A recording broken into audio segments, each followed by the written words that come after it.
അനൂപേ ഇതിനകത്ത് നിറച്ച് ചെളി ഇരിക്കാനുള്ളടാ. എന്താ ചെയ്യുന്നേ? ക്ലീൻ ചെയ്യണല്ലോടാ അത്. പണിയുണ്ട്. എങ്ങനെ കളയുന്നു പറയട്ടെ? പറഞ്ഞോ. ഈ സാധനങ്ങൾ ഇത് കണ്ടോ, നമ്മുടെ ഈ വാഷ് ബേസിനൊക്കെ ക്ലീൻ ചെയ്യുന്ന സാധനം.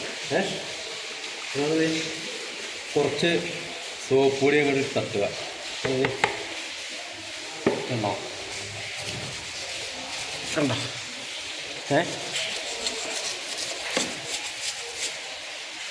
മുക്കുക, തുടയ്ക്കുക, എല്ലാ ഗ്യാപ്പിലും സാധനം പോകുന്നുണ്ടോ.